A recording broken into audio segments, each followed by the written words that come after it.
What's up, everyone? Welcome to the 498th episode of the Pokemon Podcast. It's super effective. I'm your host, SBJ, and with me today is Will. I wish I could do a Yakov Smirnoff accent, but I can't.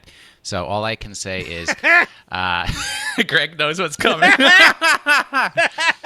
In Unova, you catch monster in tall grass. In Hisui, monster in tall grass is you.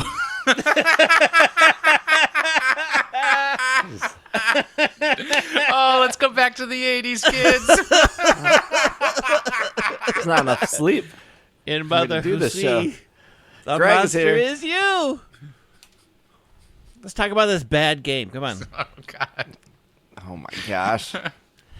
You know, before we record these episodes, we don't actually talk about our feelings, so I don't actually know how Greg and Will feel about this game. Hey, here's what's going to happen. We did not do a mini-series for this game, mostly because we did not know how this game was going to be laid out. And there will be a bonus episode or two later this week with some thoughts and feelings. Still not 100% sure what this is going to look like. We're recording this on a normal Sunday morning. I'm still doing a marathon on Twitch as we're recording this, and then we'll go from there. So for this episode, if you're listening, if you tuned in right now before and you're like, I don't know if I should keep listening, we're going to only talk up to Kleavor, because I think there's more than enough to talk about. Good, because that's as far as I've gotten.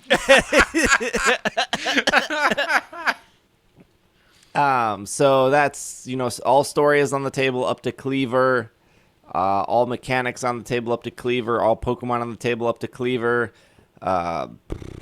They do the thing where they show a bunch of new Pokemon in previews, and then you don't get any of them until very far into the game.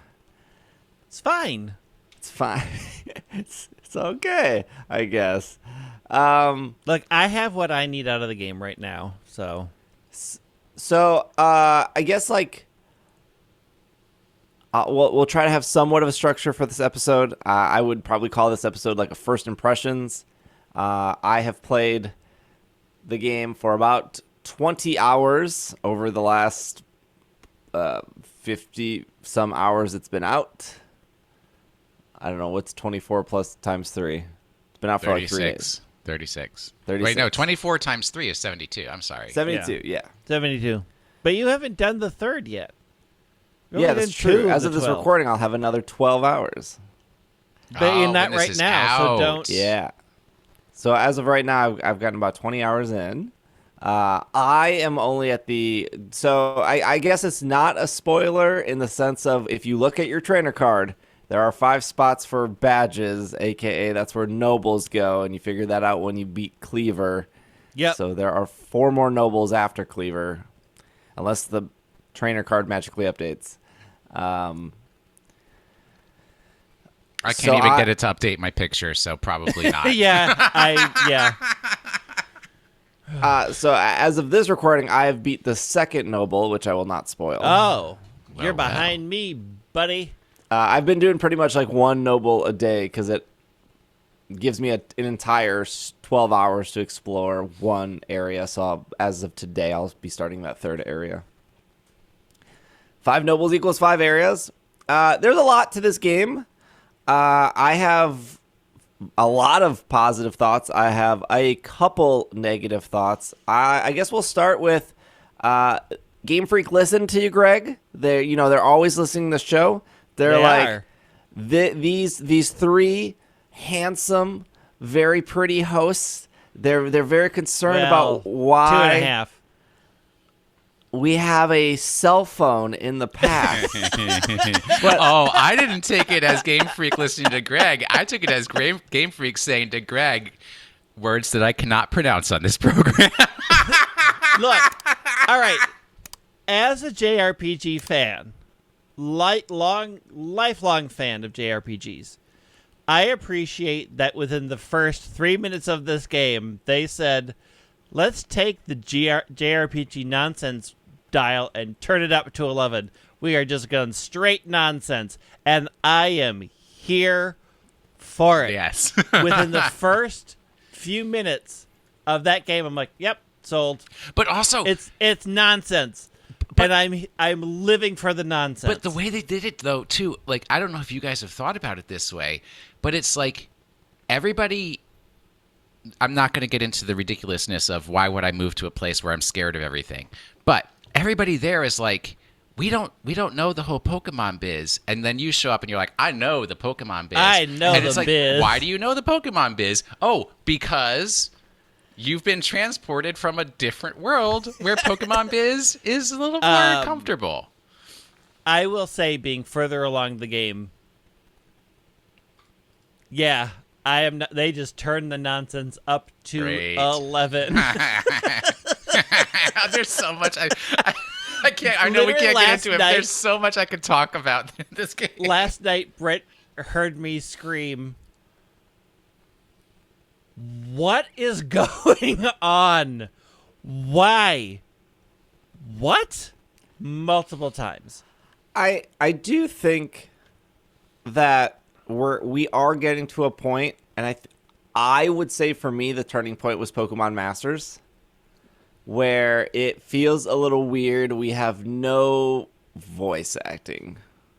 Yeah. I don't necessarily think. I remember there was a huge debate in the Destiny community about how your main character never talks, and they like made the main character talk, and I was like, but why? Like, I don't think he needs to.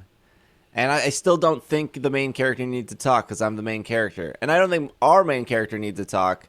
But at least in that opening scene where Arceus is, I don't know, maybe he likes Shakespeare or something, and he's talking very, like, the art thou shall Well, because that's like get Bible talk. teleported That's and noble wager speak. big fees from my cell phone. Like, he is literally AT&T in this game. Hey, I mean, Watch I think it. he's more of a Verizon, but sure. But that definitely not scene, T-Mobile. They're bad. I think that scene probably would have benefited the most from some voice of some sort. I mean, they made him talk. I think maybe because they made him talk in the movie. I think that's a losing situation. Like 99% of the voice actors they get are a bad choice. Mm-hmm.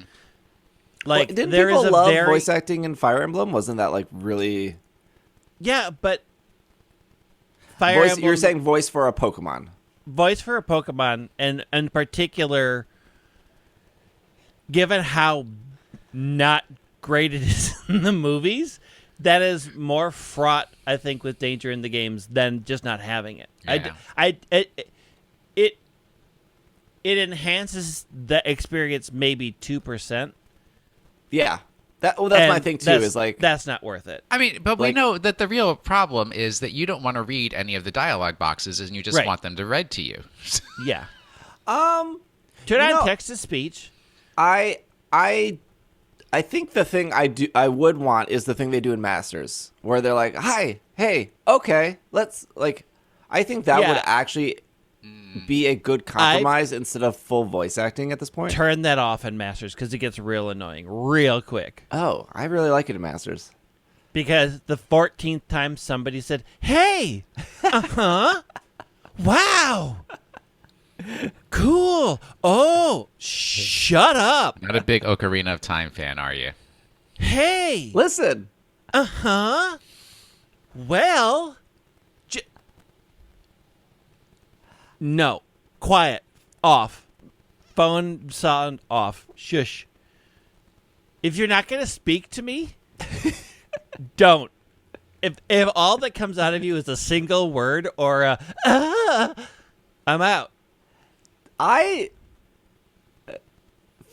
feel like there's a lot of dialogue in this game. Am I wrong Yeah. on that, or do you? There is a lot of dialogue in this game. It's a story-driven game. Yeah, but I wouldn't say there's more dialogue than any other Pokemon game. Oh, I would say There's more dialogue because there's a lot of side quests, and the side quests have a lot of story to them. So some of them do. I mean, like the lady that's like, let me see all the Roselia. Like you just it's like, Hey, that's not before Kleavor. Okay, there's a person that wants all. I can't think. There's another person that wants all of us something. Pokemon. There's a person Weasels. that wants all of Cricketune. Cricketune. Like, they don't say much. They're like, I want a full Pokedex of Cricketune, and then they come back and they read the Cricketune Pokedex entry, which is whatever, and then they're like, well, and then they run away, and they just vanish. I mean, they have a bunch of dialogue reading that entry. Like, they all have a lot of dialogue. I don't think any of it's unnecessary, but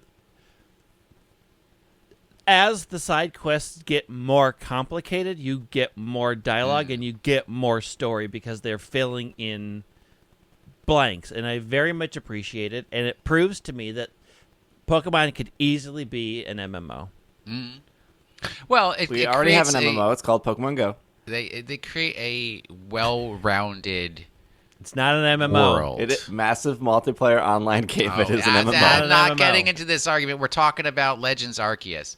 Yeah, no, I mean, but like having that dialogue is what creates your understanding of the world that you're in and the characters. Like, I was gonna say like positive with negative. I love the fact that so many people in the town have names. Yeah, But then sometimes you go places and they don't have names, and I'm like, you didn't get that baby names book that you couldn't have given a few more people names. there are times where they run out of names. And it's like Galaxy team member, really? That guy couldn't have a name? Yeah, well, But I do. everybody needs a red shirt. I appreciate that they gave people names, and it's not just like supply corps member or gardener guy. The game is, in my opinion, pretty much tutorial mode until Kleavor. Like, they continue to like hold your hand for things. Like, at a certain point, sure, you can like run anywhere you want, but they're still teaching you things up to Kleavor. Even after Kleavor, they're like, here's what distortions are, and it's like, oh, I've done distortions already, but like the tutorial for distortions is like, come across any distortions? oh, I've seen many Spoilers? of them.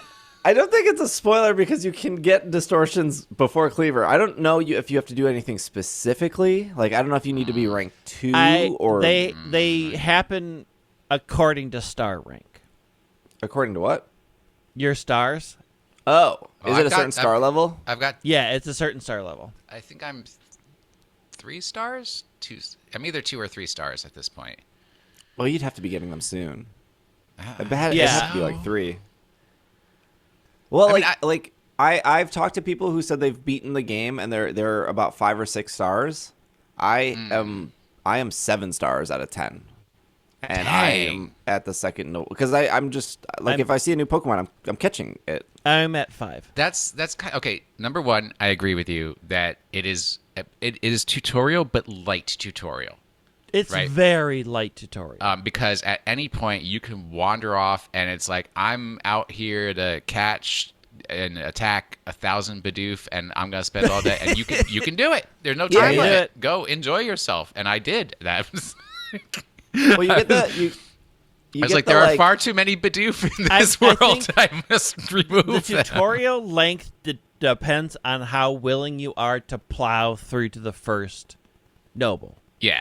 If you're just going to plow through and just be like, we're going to hit these things, I'm going to do no side quests, I am not going to leave the branching path, I'm going to stay on the one road that leads me straight to it, it is not long at all. Right. Yeah. Like, you could probably get to Kleavor incredibly quickly, or like me, it took me 10 hours to get to Kleavor.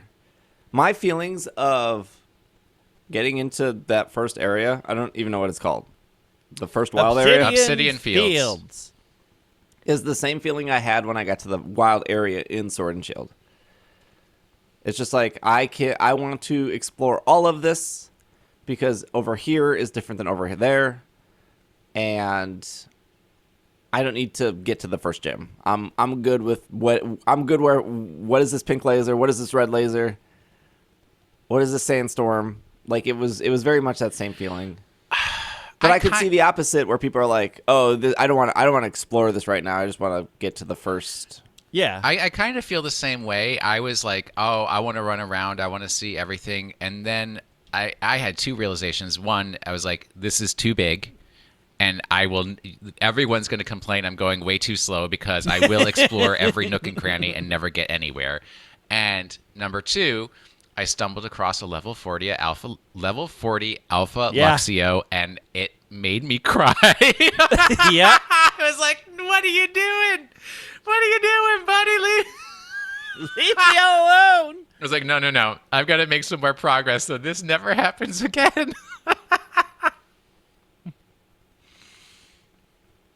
To back it up a little bit, the opening like tutorial is catch these 3 starter Pokemon. Mm-hmm. Does a really good job at like walk around this very mini wild area, and then catch these 3 Pokemon. And then I do like how the characters are confused just as you are. And if you're the girl character, you have like the Alola shirt on. It's the luxury ball Alola shirt that you actually can buy and wear in Sun and Moon. And then I think the boy is wearing a shirt from X and Y that you can buy in the Yeah. So it's like really cool that they drop it down out of the sky. You can see their cell phone like flying next to them. They pick it up. It turns into the Arc phone. Why? Look, Arceus, just use my phone as it is. They don't know what an Arc phone is, much less what a cell phone is. You didn't need to jank up my $1,300 phone, Greg, with your virus. I know you're not as churchy as, say, someone like me has been, but look, anytime the religions, they gotta fancify it. Did you guys notice that like he tells you the end of the game right away, right? He goes, if you want to find me, you need to complete the Pokédex. Okay. Yes. Yeah. Yes. Yeah. I don't think I would count that as the end of the game. I would say that as an end of the game. An end. Well, yeah. I would assume it tells you the end goal, right? Like it says, the point of this game is to do this. Right. Yeah, the marketing is complete Hisui's very first Pokédex, and his opening Shakespeare is, if art thou shall find me, if thou shall get one of every Pokemon. You need to stop talking about Shakespeare because you do not know what you're talking about. Number one, and number two, it's like obviously Steve has never picked up a copy of the King James Bible, which is written in that language. Shakespearean? Shakespearean isn't a language. It's Old English. That's not even Old English. That's just not like even Old English. Tudor version of English. Do we want to talk about the town, or do we just want to jump into the Obsidian Fields? Well, I do want to say something about the town. A couple of things. Number one, I found it a little frustrating when we first walk into the town and the professor's like, I know you want to talk to everybody. Don't talk to anybody. Don't talk Follow to anybody. Me. But then everything else is like, you need to talk to everybody. Yeah. The town is much bigger than first. It's like when you first walk through, you're like, what? It's like one street, and then you're like, oh wait, no, there's a couple of but sides. The thing that and maybe this is something I'm perceiving that isn't going to pan out later in the game, but to me, one of the first things I thought of when I walked into Jubilife was like, wow, there aren't any Pokemon anywhere. This town is empty of Pokemon. Yeah. And what I've noticed especially as I'm doing the side quests, it's like, oh, I am integrating Pokemon into the life of this town. Yeah. It's a very cool touch for this game. So I like that because it's like my presence is changing the world that I'm in. Well, your actions seem to have strong influence, which is something I think is missing from a lot of previous games, that the world really doesn't change off of what you do. And the world does really begin to change as you make, they're not really choices, but like as you complete things, the world changes. I guess it's a choice to not give anyone the Pokemon they're asking Right. for. Like you never have to do any of the side quests. Sorry, You dude. don't. I'm sorry you're afraid to go into your house. I got life to live. I got stuff to do. Grow up. You're the grown up here. That's your problem. Wait, did you guys do that one? Which one? Because I'm afraid to go into my house at night. Yeah. Is that the one with Karen and she wants like Karen? she has like No. the Karen hair? Saquon, I think is her name. I don't know. It Any has of their real Aqua names. in it. I just know what future Pokemon people they're based off of. She's the head of the construction Yeah. corps, and she's afraid to go in her house. And she's like, "Can you go in and see and investigate?" And there was one point where you're like at the back of the room, and it's like you hear a noise at the front door, and you look at the front door, and it's like I think I literally saw a demon flash. I was like, that's a little too scary for kids. Hey, you're 15 in this game. True. They make that very clear. Very It's clear weird that you because were in 15 past years Pokemon old. games they got away from just mentioning age. I'm pretty sure Sword and Shield and Sun and Moon, Ultra Sun and Moon, they don't mention age at all. I like I like what you mentioned about the town where you're adding to it, and it's cool because like one of the guys in the house, he's like, I want to see Parasect, and you can give him anything. You can give him a Parasect, you can give him a shiny Parasect, you can give him an Alpha Parasect, you can give him a shiny Alpha Parasect, and then it will stay there. Yeah. Forever, I guess. I did not realize that you could go into most people's houses. Oh, because they don't make 'Cause that they don't- clear. It looks like your standard Pokemon. These are all just fronts and not actual. I have gone places. into every house. And Well, they I'm got like, better with that in Sword and Shield. Like in Nessa's town, I'm pretty sure you can go in every house, and she has a bunch of houses along the streets. Like I want to say there's at least 10 houses that you can actually just straight up walk into. They're like the apartments next to each other. Yeah, but you can usually see, like in a Pokemon game, Yeah. like what kind of a door you can walk Oh, through sure, versus sure. not. Right. And there's This none of is that. not clear. But that was like frustrating for me because did you guys do the pickle jar? Yes. Maybe. Which I feel really bad for that Geodude. But they're like, Don't. because like That Geodude is happy. the quest said, like, find this. No, it wasn't it was the Starly, and it's like this woman, and it said her name wants to see the Starly, and I had it, and I was like, I don't know where she is. And it's like before I figured out how to turn on the task tracking in the Arc phone. And I was like, I was going in every door, talking to every person. I was like, who is this woman? I don't even remember Who her are you? asking me for anything. Where are you? Of all the tutorial things, I do wish they had spent a little bit of time on task tracking and putting up markers. They just sort of don't talk about that at all, and it is an incredibly useful feature. Especially when you have many, many side quests and you're Also- like, who am I talking? Who am I supposed to talk See, to? I feel like this game just gave you I felt like there was way too much dialogue in how to do things. Because that's Yeah, you. because you don't like reading. But here, wait, complete Scam Master. Do you know at the end? I think it's the end of Kleavor, like right after you defeat Kleavor. They're like, your Arc phone is like, oh, you can teleport to the field bases now. I was like, buddy, I've been teleporting to those I've field been doing bases that for a ever since I while. got 2 of them. This is nothing new. You don't have to tell me. I've been flying around this region through the magic of teleportation. Or, as it shows loading screen, shadow running. Hey, I like it. I like it. Yeah, it's very jarring to hear you both be like, this game is light on tutorial, because I felt like it was telling me new things constantly, and I was like, I know, I've already done it.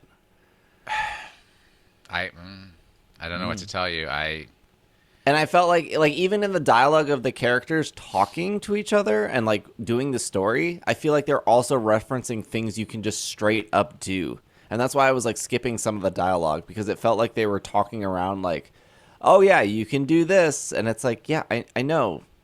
Well, because you saw too many spoilers. You ruined it for I did yourself. not see too many That's the spoilers. problem. Yeah. No, you watched the somebody problem. play the game. That's how you got all this info that neither of us have. I think you're overestimating the amount of time I watched. Those Twitch streamers that got those games early, they were unbearable to watch. There's a reason they don't exist on Twitch anymore. They had their 5 minutes of fame. It's gone. They were not great. They were not entertaining enough to watch. I do think the side quests. There's always like a double-edged sword with me for side quests in like any game of like these are too repetitive or too boring or the rewards you're giving me are not worth the time to do. And I have this constant fear that if I'm not doing enough before the next noble, that they're going to pile up. And at the end of the game, I'm going to have show trainer a Starly to get one potion. And it's like, so I'm not saying it's bad. I'm just saying I'm worried that I'm not doing them fast enough. So, I don't want to get to the end of the game after I caught whatever many Pokemon and be like, oh, I still got to do that. Like, show the guy a tall weasel, which is like one of the first side quests you get. then very aggravating because he doesn't define what tall Bleasel means until you try to bring him a bad one. Until you bring one, he's like, no, it needs to be above this size. Like, you could have mentioned that at any point, buddy. My counter argument to what you just said is, I mean, yes, the point of the game is to do side quests. It's key. If you're ignoring the side quests, Arceus told us the point of the game is to pay his AT&T fee. There's the player. There's the player character motivation. There's the king of the NPC's motivation, and then there's the various motivations that this is literature class here now. Yeah, but, Shakespeare. Stop. Almost. We're getting there. No, if you're doing nowhere near the there. side quests as they come, you are it's giving you opportunities to complete your Pokédex and to level up your Pokemon, because it's getting you into the field to do things that you might choose to ignore unless you had to do them as a side quest. So I think that's where one of the key benefits of doing the not pick 3 mushrooms. Although then you find 3 mushrooms. Yeah. You know where to There's start been a looking couple for. where like I pick it up after what they want me to do, so I kind of have to do it again. Oh, that Weasel one's not getting done until Arceus is sitting on my shoulder doing a tap dance, because that man, he got me so mad. He can... I mean, I will say the Pokédex does help with that quest. Like, I realized from what it told me that I had completed that quest. Oh, because doesn't some of the Pokédexes like catch 5 tiny ones or catch 5 big ones, which is like a very... Pokemon Go has that as well with the Magikarp and the Rattata. This is either a frustration or a feature. Okay. The old FNF. If you're giving me a page in the Pokédex that says, do these things to complete this entry, how dare you change it as I go? Do not add more. Oh, no, Cyndaquil is like, do this, have it do Ember, watch it do a quick attack. And then you go back later and it's like, see it do Flame Wheel 5 times. And it's like, excuse me, that wasn't Is that there. just for the starter? No. All of them do that. All of them do that. Are you talking about ones that evolve? No, just like ones that do anything. When they learn a new move, then it's like, watch it do this new move. If you look at some of them before you get introduced to the agile strong style, that's not in the Pokédex, and then it's there. Yeah. Once they talk about it, then it's like, see them do agile and see them do strong. It does change.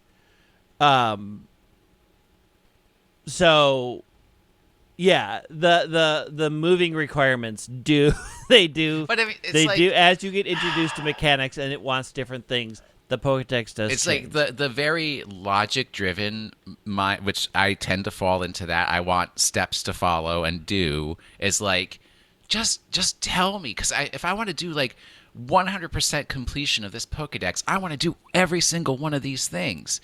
And then the more like, oh, hey, they're actually making Pokedex completion a little easier. It's saying, all right, we're giving you different opportunities as you go of ways to complete these Pokedex entries so that you don't have to be fixated on the ones that you haven't done. Yeah. I mean, complete isn't perfect. Yes. Did they stop counting after 10? So even if you complete... They do stop counting after 10, so it goes Yeah. from 1 to 10 and then just randomly perfect. Okay. Which is like part of the shiny hunting method.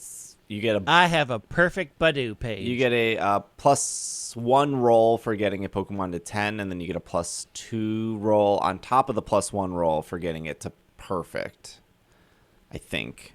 I don't have it in front of me, but I believe that is correct. Maybe it's a +3. The wild area or Obsidian Fields is like both big and small at the same time. And I don't know if it's because the character just moves quicker, but a good example is that it takes 1 minute and 45 seconds for your character to run from the first base camp to the second base camp, which is exactly pretty much in the middle. So at the second base camp, it would then take you 1 minute 45 to run to the other end of that map. If only you could go so straight, sure. You can go. It's a straight shot from base camp 1 to base camp 2. There's to one 2, bridge. but from 2 to the arena, you got to do that river thingy, and Oh no, you just Breath of the Wild it. Just climb over every mountain and keep going straight. I have fallen off a lot of mountains. I drowned once in the river. I've drowned a number of times. I know to be cautious. And I'd have to go back, and I think it's because your character just moves quicker. But I'm pretty sure in Sword and Shield to get from the Onyx, that's like the first big spawn you see in Sword and Shield, to the gate is like a 4-minute walk. And I only know that is because speedrunners will run into the Onyx, purposely have Onyx knock them out, and then they get teleported to the gate, so they don't have to do that walk. What about on the bike? I have not tested bike. So I don't know if, like, is it Sword and Shield walking, then Legends running, and then bike, and then Weird Deer? Like, again, it's not a complaint. Well, I am like, why is this an issue? Yeah. It's just you can be, even though the area is bigger, because your character moves faster. Not fast enough because I use teleportation. The I'm not running through that. But world. also, it's very wide. Like maybe the straight shot across is fast, like from what's in front of you to the arena. It's like a square. I don't know. It's just there's so many things I have to go up and over and find ways across that river. It just seems to take me so. Maybe I just get lost. I just I also get lost all the time. Just wander around. I have no idea where I am. Found your satchel though, clumsy. Yeah. Yeah, way to go. I will die every time for a shiny Pikachu. Don't you worry. Like I do think you can just traverse the map really quick. Like there was a part of the map that's like straight down, and I got there in like 30 seconds. I've never been there before. That was like the last part of the map. That was actually, I was probably 10 hours into Obsidian Field, and there was a part of the map I never went to. And that's where the Mr. Mimes and the Gastrodons are. I ain't been there yet. And the first time I was there, like the first time I looked at the map, I was like, oh, I need to go there. And then I got there in like 30 seconds. And I was like, I'm here now. But Like, the I thing just- is, like, if you have a purpose, I don't. then Why is that a problem? well, Because when you can get places, it makes it feel smaller, quicker. but I think Like part of the think part- about think about walking through the first gate of Sword and Shield, and then walking all the way to Hammerhead Fields. Even on your bike, you're going through a lot. You're like going around the lake. I still feel like Obsidian Fields is bigger than the entire wild no, area. it in is. Sword and Shield. It is physically bigger. I am not debating that, but you can explore it so much quicker with the tools they give you, which is not a bad thing. But you can just zoom through that map so quick. I also think part of the problem is, like, I mean, and maybe this is a me thing, is if I see resources, I get the resources. I don't but they don't slow me down. That's like, I'm not that good. I just like I kind of stop and look and see what's going on, and I'm still exploring. I'm still looking at stuff. I'm not running out to get a gastrodon. I want to watch the sunset. Like I love so Weird over Deer, but gathering resources, and I am so over crafting. wait, do you guys know you can sprint? Yes. Yeah. And then you get out of breath. Yeah. I never sprint.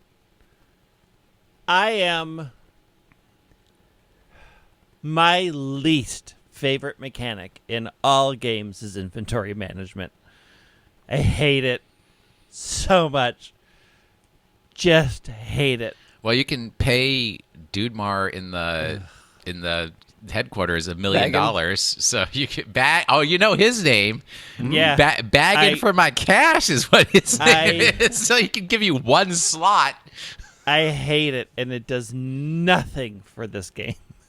What? I think it's fine. What are you carrying with you? What do you need? No. I know people who haven't upgraded their bag at all, and they're like 20 hours in and they're fine. What do you then need you have to carry with you? keep going back to dump stuff out, and I don't want to have to think about it. But I just literally said how you can fast travel. It takes like 30 seconds to get back to your box.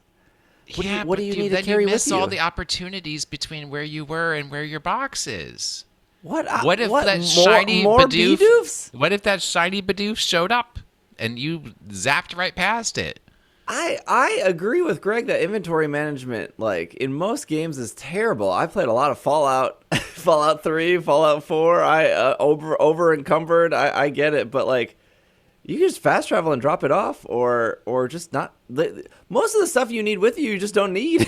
Just stop taking flowers with you. I drop stuff all the time. It's the issue of I don't want to pay attention to it. I'll get to a spot and it's like, you're full, and I'm like, oh, why do I have to deal with this? Why? I don't want to go back and then work my way back here. I just got here. I don't want to fast travel back. Well, if you just got there and you're full, you have not played enough Monster Hunter. You got to prep for the hunt. You got to cook. You got to eat. You got to unpack. You got to pack. Don't care about inventory management. I hate it in every game it's in. I hate it. It's dumb. It is not fun. It doesn't add anything to my experience. It is stupid. I think it the does best add thing to they did this. in the other games is say you have an unlimited bag space. And then I have to pay for more slots. Well, and then bunch of money. Then the problem is Greg would be This is complaining dumb. that the game's not realistic enough. This is what gives you realism. You only got so much bag. You ain't Hermione Granger here. Do you think it's fun packing for a trip? Mm-hmm. I hate it. I really do like that. I love that whole like. I hate it. If I get my bag to 40 pounds, how much stuff can I buy, souvenirs, to come back before the airport yells at me? Yes. I feel like the taking items out to do a specific task in Pokemon not only fits that world, but it also reminds me of like setting up a hunt in SOS. Is like, okay, I know that this Pokemon is going to do some sleep stuff. I know this Pokemon is going to recover. I know this Pokemon, like the setting up for a shiny hunt of being like, all right, I'm bringing this one. I'm bringing this one. I'm even hunting Graveler. He's going to explode, so I'm going to run a Pokemon with Damp. I like the planning that goes into the hunt. And while I agree that inventory management can be a bummer, I do like the planning of like, my task today is I'm going to go out and find Cherubi. And I don't need potions. I don't need X-Attack alcohol or whatever they decided to rename X-Attack. I don't need these flowers. I'm going to only take one type of berry because for the most part, berries are all doing the same thing. I haven't really figured out why I would want Nana Berry over Raspberry. It seems like they're all doing the same thing. Early in the game, I was full, and then I realized I was like, I don't need any of this stuff. Well, why am I carrying it? think the berries do affect them the same way it happens in Go. I do think there is, if you throw out that berry, it does affect their behavior. Well, there's throwing the berry into the field versus giving the berry to one of your Pokemon to heal a status condition. Sure. Or so Yeah. that's why they have the different berries. I but do know, also, I think throwing in the field does do different things. Yeah, I'm sure they do. I haven't really messed with that. I know one of the tasks was feed Teddy Ursa 10 times, and I was like, oh, bears love honey. I don't know, I got all this honey on me, and it was eating the honey. Definitely eat, but it wasn't counting. And then I switched to a cherry berry, and then that was counting. And honey's a sweetener. It's not a food. It's a condiment. It was weird that I watched it eat the honey and it didn't count. Honey is counted for me. Yeah, it was. I was like, is it broken? What's happening? But when I switched, That's weird because I had to feed Badoo a million times, and I fed it honey. I fed it all a bunch of stuff. I wonder if certain Pokemon only classify certain food to be Maybe when food? you look at the Pokedex and see if it's got but that's its favorite food. I don't know. That's I weird. don't, because I know for some of the item descriptions, it's like the honey cake and the dazzling honey. I haven't used any of those. I But don't no, even know no, what no. So in the description, it literally says, "This will attract bug and fairy type Pokemon." Oh, okay. So I don't know. haven't done any of the cake stuff. That's new I to haven't the done any of game. the cake stuff. A lot of reviews that I read talked about how the wild. I keep calling it a wild area. I don't know what else to call it. Obsidian Fields. Obsidian, yeah, but it's going to apply for the other 4 areas. Some of the reviews I read said that they feel the fields feel empty, or the wild area feels empty, or there's nothing to do, which I can kind of see what they're saying. It is less populated than Sword and Shield's wild area, right? Do you remember the island where you go to it and then 18 Beware pop up, or if it's raining, it's 18 Kingler. There's not a point in Legends where you're actually seeing 18 Pokemon. Well, except for Geodudes. There's so many dang Geodudes. Too many Geodudes. And they're wild for killing you. I'm going to disagree with that point, but I am further in the game. Yeah, but I also think... when you walk first out, you see 3 Bidoofs, and maybe you see 1 or 2 Starlies, but you don't see 10 Pokemon. But I think that's more realistic. No, I agree. Because gives you a more real feeling I was world. setting up the point. I right outside the Kingler Beware Isle, there's that Duskull area, and you do see a dozen Duskull. Mm-hmm. And even when I got to, I'm trying to think of an area that had more Pokemon than normal. Even an Outbreak, there's only 4 at a time. Where the Stantlers were, there were a ton of Stantlers. And they were real mad that I walked up on them. When I went down to the Gastrodon area, there was probably 4 Gastrodon and maybe 3 Shellos. And I was like, wow, this is... But that whole beach, the whole beach was pretty big. I don't think it's a bad thing. I think that because of the nature of this game and because they're going for this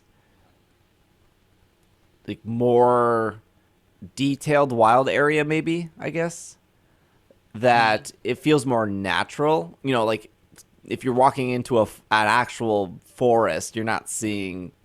If you're walking in an actual forest, you aren't seeing animals because they generally avoid you. Right. So, apart from squirrels and birds, all of whom are going to run the minute you get close, you might maybe see a rabbit. Maybe a bird.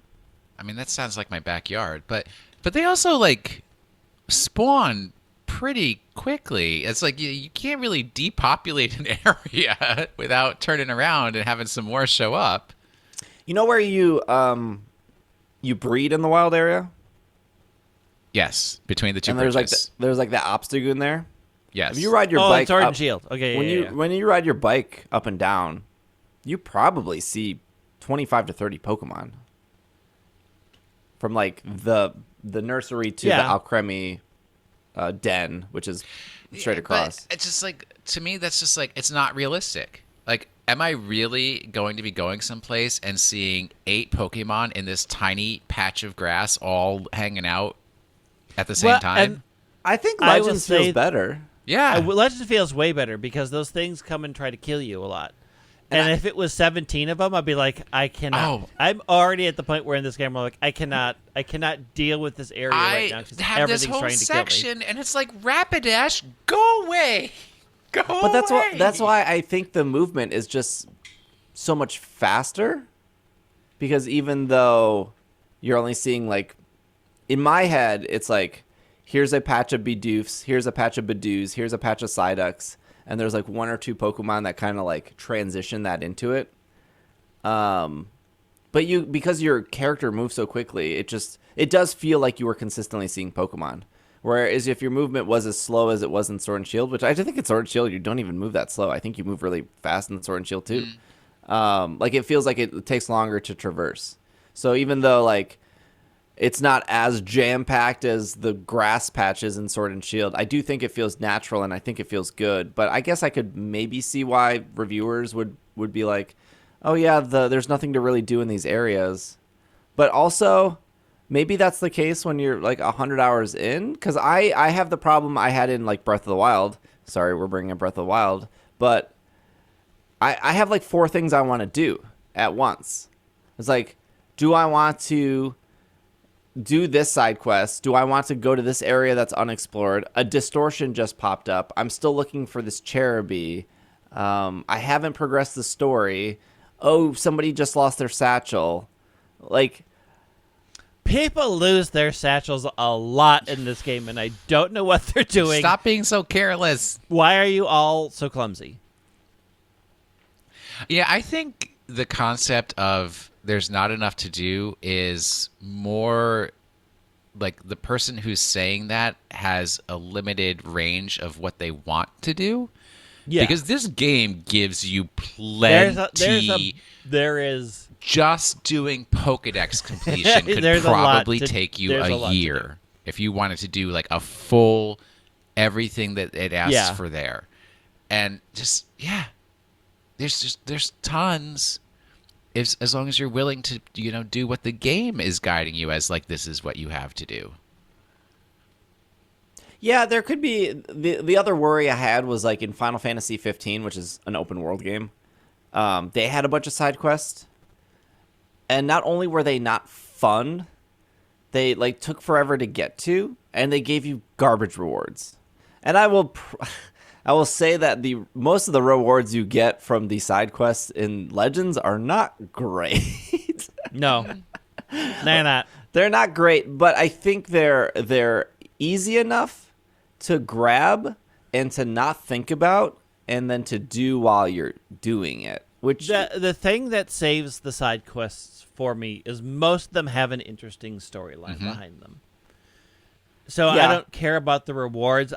What they are telling me about the world and the people that are in it make up for the fact that this is another herb I'm never going to use, and I'm just going to dump it in a box.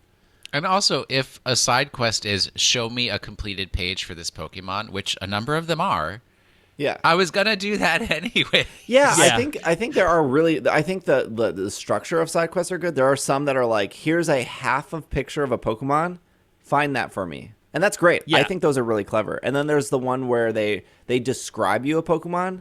Like there's a girl in the basement of the headquarters. She's like, I'm looking for a Pokemon that's like blue and has vines everywhere, and like. Yeah.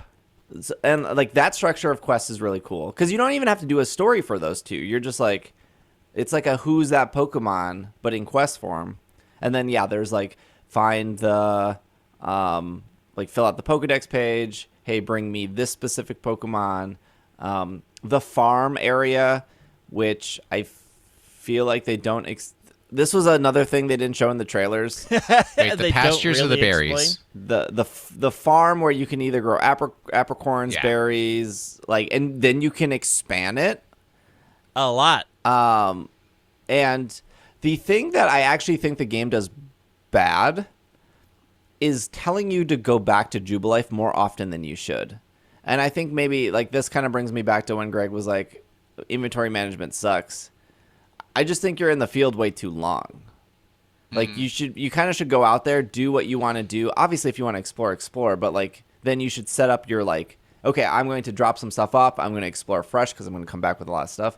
But in my first like 10 hours, I felt like I went back to Jubilife like only when they were like, you need to go back to Jubilife. Yep. But in reality, you should be going back to Jubilife more because you need to check the farm, and then the board in the professor's house gets updated. And then you can do your inventory management there. And then when you leave, Russ, or whatever his name is, he'll tell you if there's an outbreak, which that's like kind of the talk of the town. Well, the talk of the IRL. That's like the talk of Pokemon fans is like, how do we get outbreaks? There are two things that happen in the game. One is like the distortions, which are those huge domes that appear.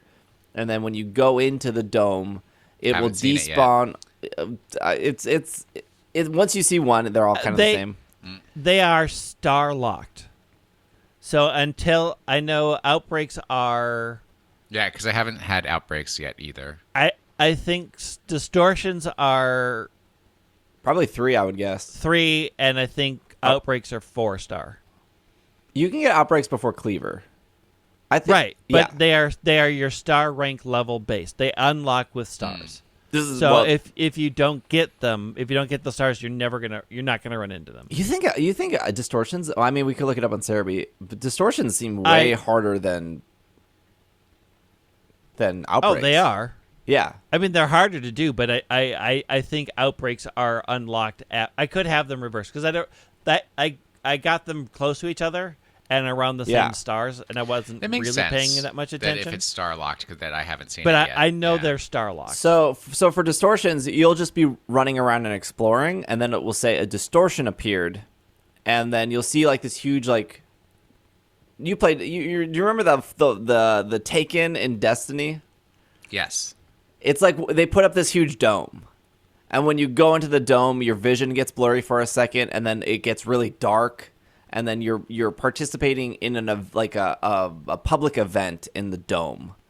And what will happen is the Pokemon in the dome, like if it's Bidoof, they'll despawn, just like in a public event. All those Destiny characters despawn. And then new characters will spawn in 3 at a time. And it will be like Ursarinks and Floatzels and like Porygons. It'll be like and Pokemon you're not used to kill seeing. You. And you can hide in the grass and like try to catch them, and then after I think it's like 30 seconds they despawn, and then 3 more spawn in. It's like Uber incense. But the problem is that you can't save and reset in those. Like so, if you save and then you die, and then you're like, oh, I'm just gonna reset. Like the distortion's gone. So if you like saw a shiny in a distortion, you can't like save in front of it and like. But right, like they're mostly evolved Pokemon. Like you can get a Gengar in it. Like I like my second distortion, I caught Gengar, and they're a little bit difficult because once they see you, you're in like an arena, so you can't really like leave it. So it's like harder to hide and survive. And then also, if you choose not to catch, there's shards on the ground. There's like red shards or green shards or blue shards, so you can like run around and pick them up. But also while you're trying to dodge like and Onyxes. Crockpots. And there are Crockpots on the ground too. So the first 3 I've done, I was like, wow, these are really cool, and they're really tense. They are very tense because they literally everything wants to kill you the minute it sees you. And you can, in most situations in this game, I feel like things can either go. It's like most stealth games, which I kind of like actually hate. I'm really bad at stealth games, just because I'm bad at them.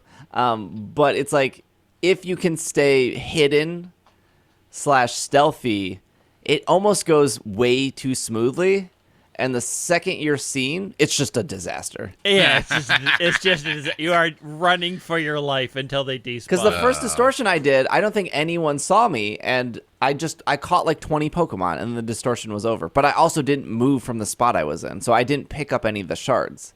Yeah. And then the second first one I did, I was running around picking things up because I did not understand that they were going to start popping in, and then they started popping in. I'm like, oh, I'm dying.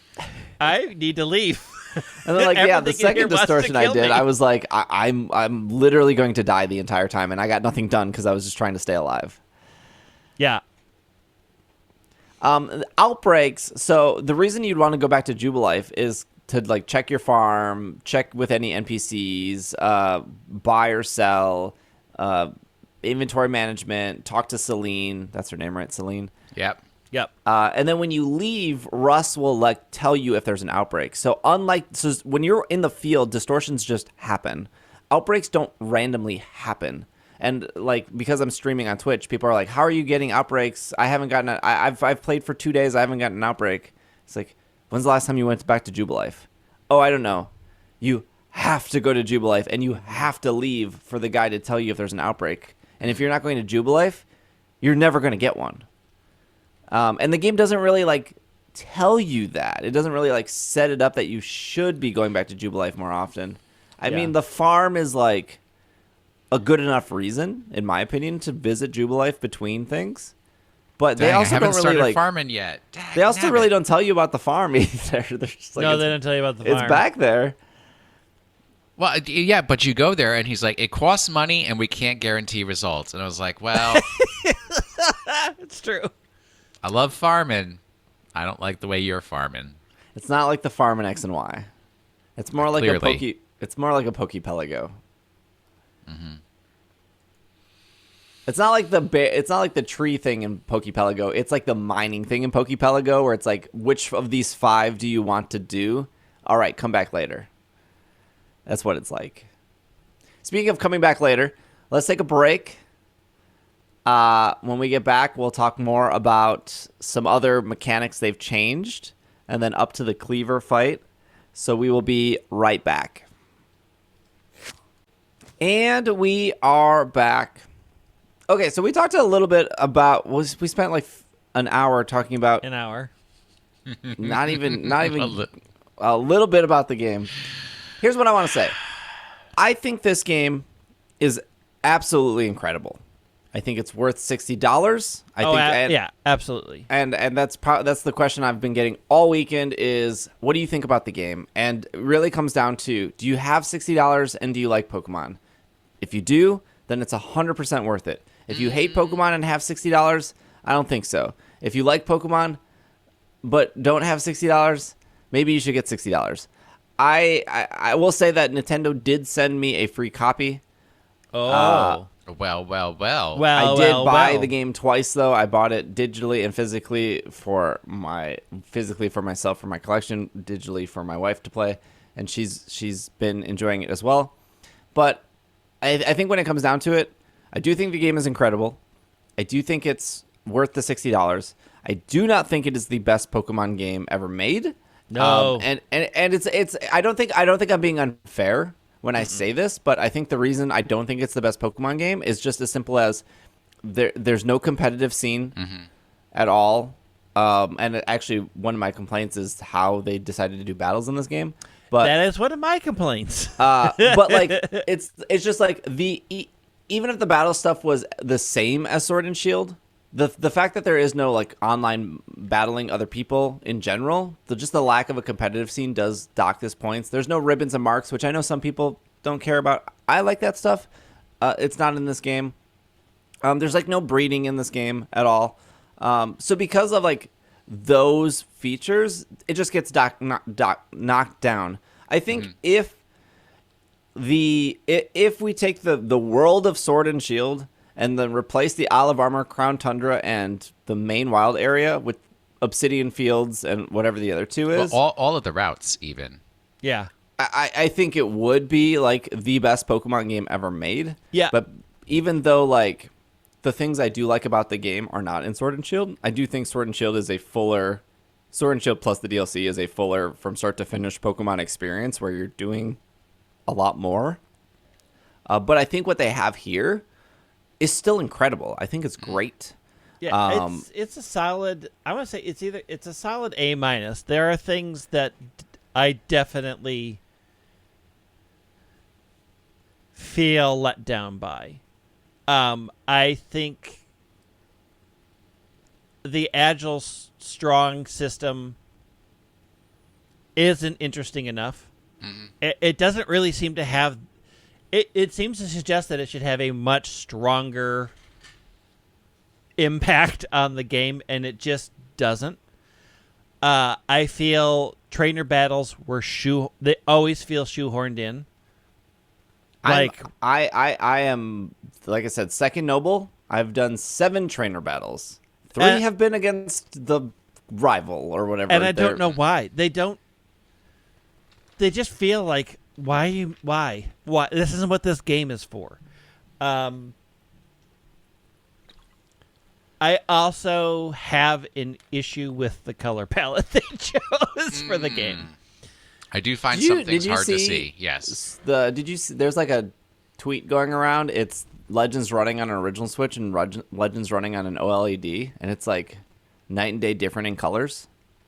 Like it looks so much better on the OLED. It's incredible. I mean, as it should. I should hope so. But I don't have a problem with how the world looks stylized. Like, I like the trees. I think the trees are interesting. I like the water. I think the water in most areas are interesting. What I hate is how it's lit, and I hate how monochromatic they made the color choices in each area. It isn't visually interesting. Like, in one area, they're like, what would happen if we just took all the colors around brown and made everything brown? But even there's just not enough nuance, because when you're doing the side quest that's like, these 3 Bidoofs keep invading the village, at a certain point, I was like, I'm never going to find that 3rd Bidoof, because the Bidoof color is the same color as the wood color, and it all looks the same to me. And my eyes just aren't that good. I'm sorry. Yeah. I think Let's Go Pikachu, Let's Go Eevee is a better looking game. It's a different style. It is a brighter and more color-rich game, and I give you that for sure. Those are my 2 biggest knocks on this game. Is the color palette feels really weirdly muted, and I don't know most of the time what the light is supposed to be doing. I want to caveat what Steve said with one more thing before we get too far away from it. Definitely, I would recommend buying this game if you've got $60, you love Pokemon, and you're over 10 years old. This is not a Pokemon game for little kids, because number one, it's too complicated. I don't think so. I think when I was 8 years old, I beat Ocarina of Time. Congratulations. I had a player's guide the entire time when I did it. Well, I don't think that's a knock. But I think kids playing Fortnite or Breath of the Wild, I think they can play this. But kids under 10 shouldn't be playing Fortnite either. But I think, because with a regular traditional Pokemon title, you can brute force your way through that game. This, you're going to have you're going to just lose interest, because it's just the complexity is too hard. And the other thing is, kids play Minecraft. And they shouldn't. Minecraft is whatever. But the other thing is that I think this game exposes what the manga readers will say has been there the whole time, but like the violence of the Pokemon world in a way that other games never have, because they are literally like, if you don't do this, you're gonna die. Yeah. And you know what? If you don't hold up, we're not gonna take care of you. Like, literally, like Celine literally says, like, if you become incapacitated and can't work, we're throwing you out. And it's like, you're on your own. And I'm like, but I'm 15 years old. No. Hey, I fell through a hole in the sky. But it's like, like Pokedex entries sure have said, yeah, Drifloon is trying to carry kids away. In this game, there is a Drifloon that is literally trying to carry a kid away. Literally trying to murder that kid. Right in front of your face. He literally tried to kill that kid. Yeah, I think the game is worth $60. I think Let's Go Pikachu, Let's Go Eevee. I think the style they used in that game fits the Pokemon whatever characteristics. Vibe. I think it fits the vibe. I think it's super colorful. I think it's great to look at. I think this game can be beautiful and is beautiful in moments. I've seen cutscenes later on in the game that are absolutely stunning and gorgeous. It is more impressive to me, not that they've made a mediocre graphically, like, it's impressive to me that this game isn't like graphically mediocre. Graphically, it is good and bad at the same time, and that's what's impressive. I don't know how they were able to do that. Like, in one moment, you're like, this sunset is beautiful, and then you turn slightly to the left, and you see, like, 3 Murkrows, like, barely flapping their wings, like, stuttering off in the distance, like, and you're like, the draw distance is better than I expected it to be. But yeah, also, it's not great. You should have it where, like, if Pokemon cannot render wing flapping more than 3 frames, just make them disappear. Like, because it looks terrible.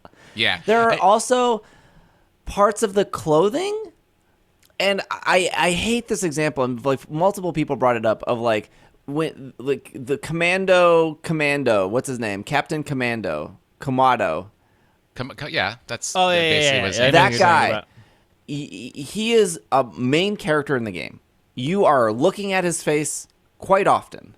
And when you look at the top part of his kimono, I think it is so pixelated and bad. And the response I get is, oh, it's just a style they're doing. No, because look at the bottom of his kimono. It is incredibly detailed and rich.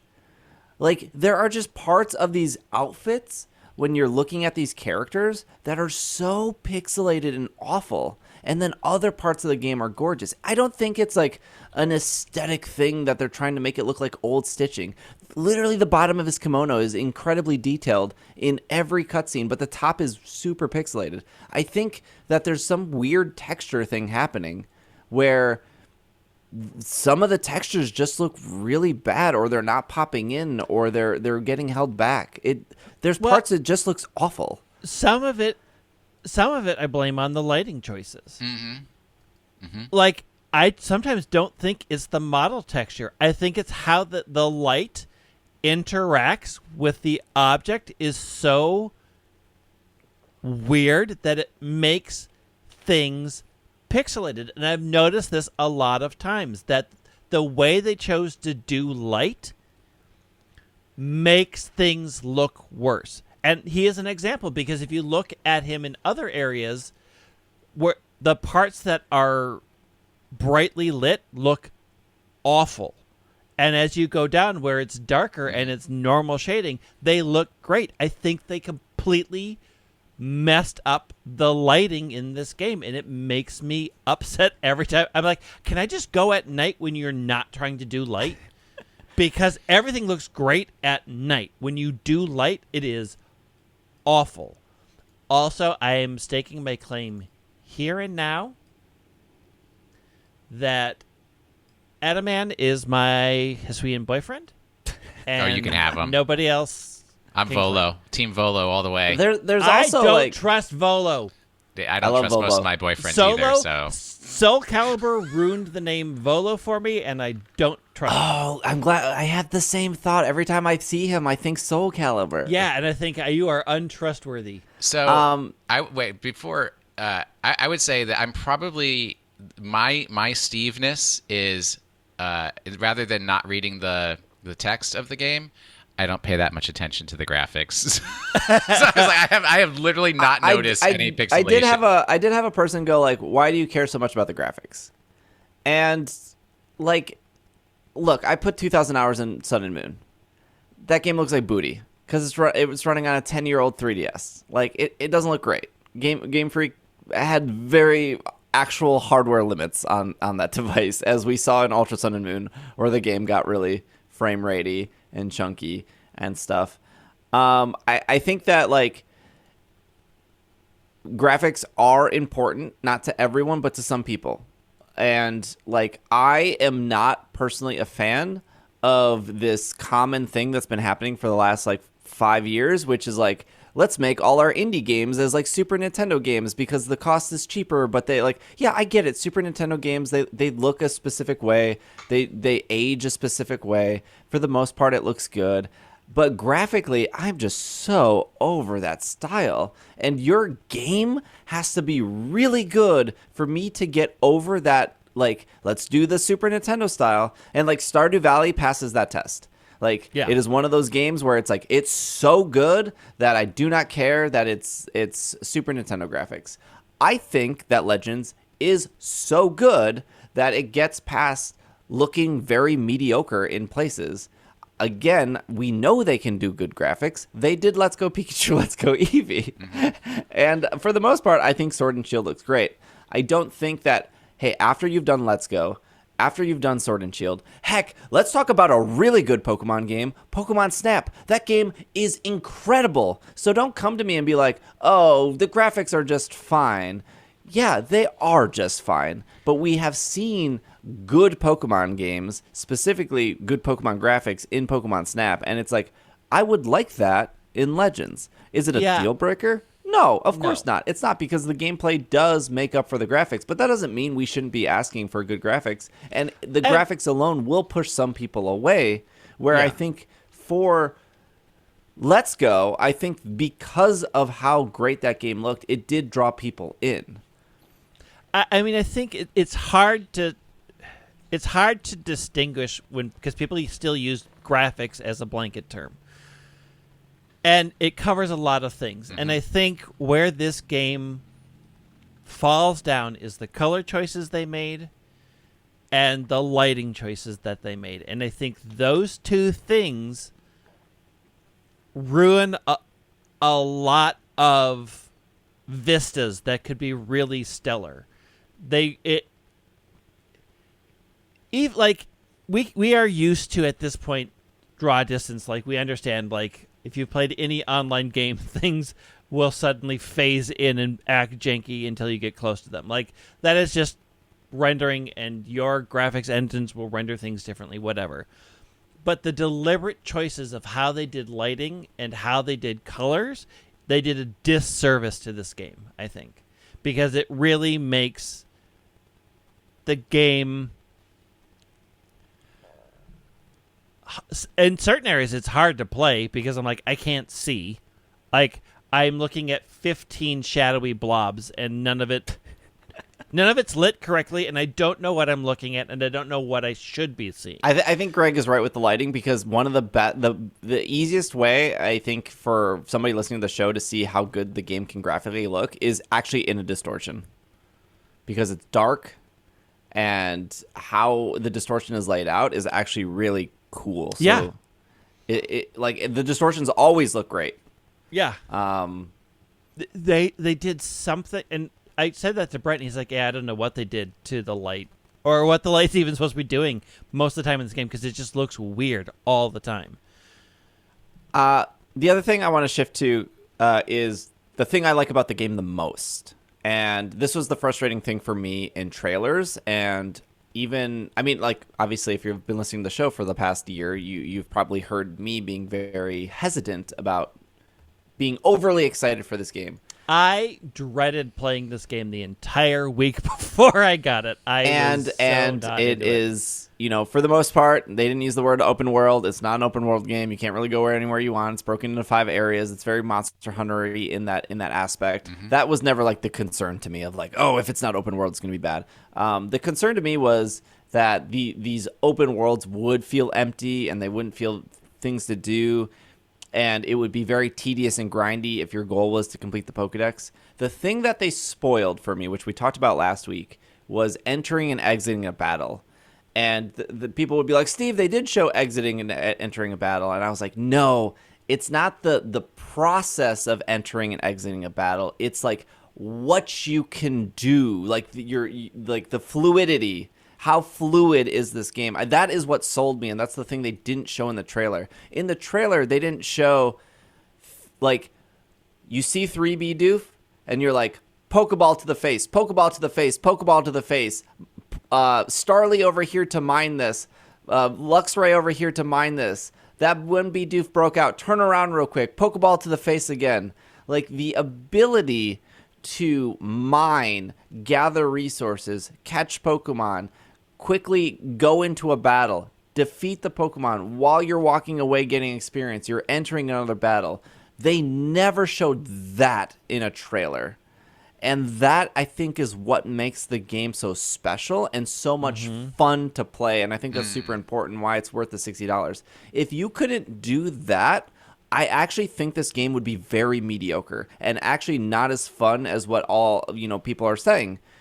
Because if you just think about like Brilliant Diamond Shining Pearl, a game that came out 2 months ago, and it is similar to mostly every Pokemon game. You enter the grass, your trainer stops, screen either goes white or black, it goes Pokemon slides in, your trainer slides in, flashes to your trainer, you throw a Pokemon, flashes to that Pokemon, flashes to this Pokemon, goes back to making sure that you're still watching, flashes back to that Pokemon, health bars come in, abilities maybe trigger, and then you can start the battle.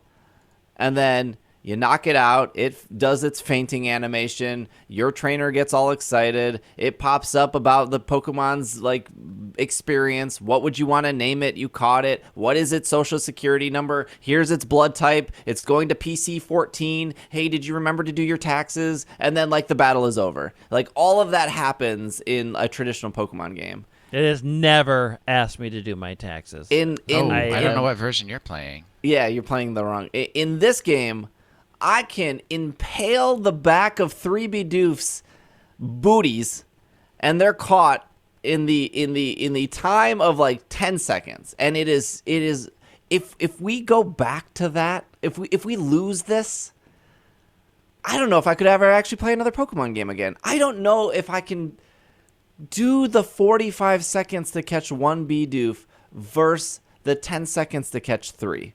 I don't know if I can actually go back because it's that fun, that fluid, that good. You know what else they didn't show in the trailer? Throwing out a Pokeball at a tree full of Chesto berries because you forgot to hit X. It's like, all the time. Again! So frustrating. Why is that the same button? Even something getting on and off a Weirdeer or switching to another Pokemon that you can possibly unlock, incredibly fluid. This is this is the thing the game does incredibly well, is just the movement, the exploring, the like giving you choices and not feeling like I need to battle now. I need to then mine now. It's you can like do everything. The catching to battling, how you control that is so fluid in this game, and it's what I want games to be going forward because it feels so real and so natural. And I do not want to give up the ability to go into a menu and choose my moves and have the option that they don't evolve and I have to hit B. I have to go into a menu and say, okay, you get to evolve now. You get to evolve now because it is my choice. I don't have to interrupt something. I don't have to, at the end of a battle, if it happened to pick up a new move, go, oh, do I want Flamethrower? What am I going to get rid of? And I'm forced to have that decision there. It is blissfully, I didn't even know I wanted it, but blissfully away from my real-time experience, and I can sit down and have a conversation with my Pokemon. What moves do you want today? So I will definitely agree. One thing I love about the fluidity especially when you're like in a battle scenario is the fact that if I've been battling and I want to throw a Pokeball, I just hit X, select the Pokeball I want to pick, and then throw it. Or if I want to change the Pokemon, I just, toggle to that. I don't have to go into a menu to select a different and do the swap and everything. I do like that you can do both, though. Contrary, a quality of life that they took away, and I don't find a lot of things to complain about, but this is a stick in my craw. You cannot go into your satchel, select a Pokemon, and from a menu say restore. You have to pick the item first and then pick the Pokemon. Yeah. And then it's like, I want to heal yeah. Cyndaquil. Why? I think this goes back to the 10 years I've been just hitting restore. So I thought with the battle system, the no held items didn't bother me. No abilities didn't bother me. Same in Let's Go. Not that big of a deal. There's no competitive scene. I don't need to worry about Geodude having sturdy. Whatever. Like, it's fine. It's not the agile strong style. I do agree with what Greg said earlier. I think it's kind of like lackluster. I'm probably not going to one-shot this. I'm going to strong style. No, I'm going to one-shot it. Cool. That's really what it comes down to.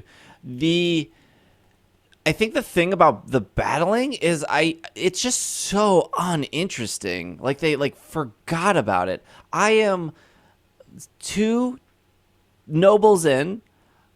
I have not changed a single move on a single Pokemon.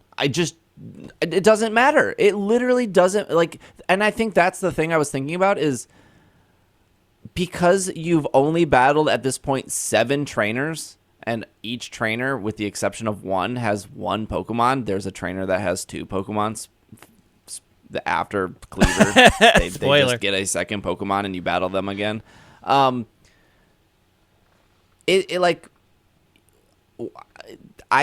lost for words. Do you mean it's just trainer battles or wild Pokemon battles? Both. Okay, I can't agree with you there because that's something that may be informed just because you have more knowledge and experience doing Pokemon battles. Be that I have more knowledge and experience of moves and type weaknesses and because stuff, my butt is getting handed to me more often than you would expect. I caught an Alpha Parasect and it knew a grass move, a poison move, Slash, and Spore.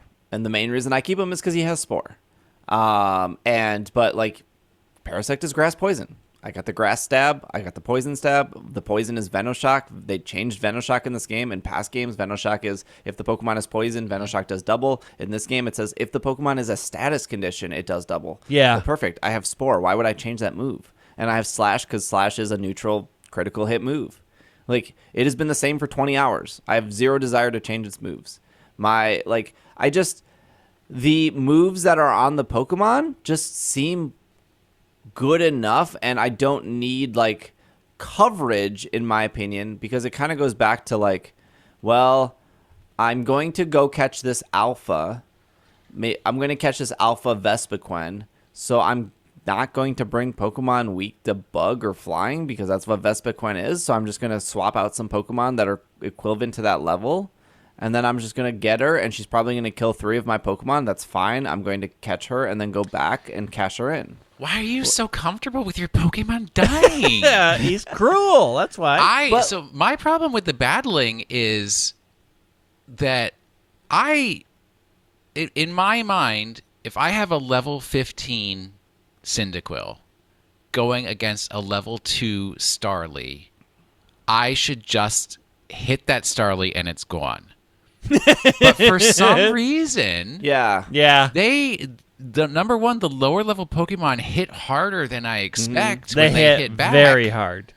And I'm having it my Cyndaquil. I was like, did I get just a garbage roll of the dice here? Because this dude is getting knocked out left and right. Body. Yeah, I did notice that, and I'm not 100% sure what's happening there. And it's fine. It's interesting in a way that you just can't one shot. But I think they did do a quality of life feature where what Greg said is you can just go in and start changing moves. You can do that anywhere. Mm-hmm. They give you there's miracle seeds where if you go to the one person in the Jubilife, they'll master a move. Oh, mastery seeds of mastery.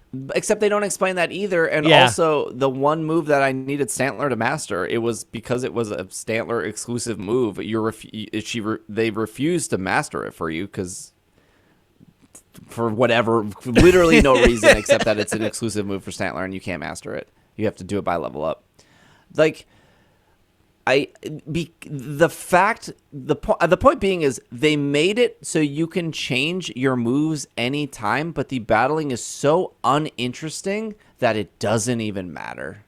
It's just and they changed it in a way too. So for those that are unfamiliar with competitive battling, which is totally fine, in Brilliant Diamond, Shining Pearl, the reason I was able to like not need any items or not need to revive during the Elite Four is because if I knew there was a Pokemon in front of me that couldn't do any, like, here's a really good example. My Gastrodon pretty much destroyed the entire Elite Four. The reason why is because as soon as the Elite Four sent out a physical Pokemon, as long as it wasn't grass, I would use the move Harden.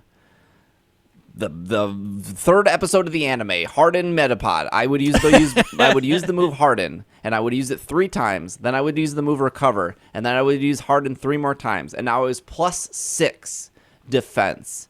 And whatever they threw out at me couldn't touch me. And that was the strategy I used.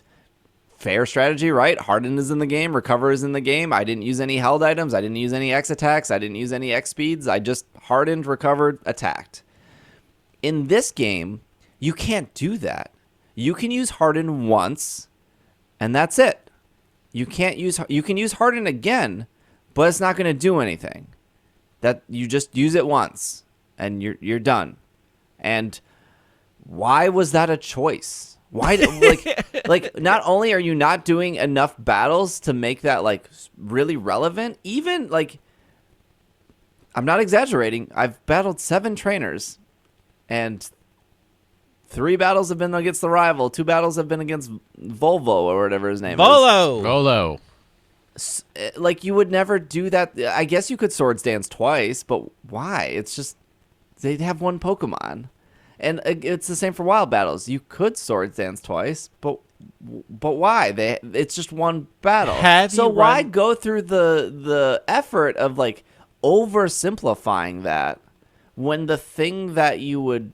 Like, the reason you Swords Dance in front of somebody is because you're predicting or because you're setting up. But if it's only 1v1, there's not a huge reason to do that. Have you run into double battles yet? No. Well, I mean, I had 3 Zubats attack me. Yeah. But again, you wouldn't want to Swords Dance there because you're putting yourself at a disadvantage. That's the whole point of like the Swords Dance or the Harden is because you're kind of like setting up / predicting. If you got 3 Zubats there, probably a bad time to predict a Swords Dance. Yep. I feel like they wanted the agile and strong style to play a bigger role, and I'm just not seeing it.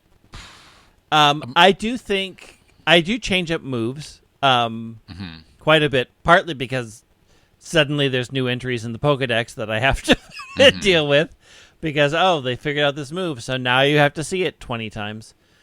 Or even I just want to see the animation for that move because the move animations look real cool. They do look good. They look really good. And I do think there are reasons to change moves. I'm not saying there's not. It's just... I don't think it's as important in this game as it will be if they keep this mechanic in future games.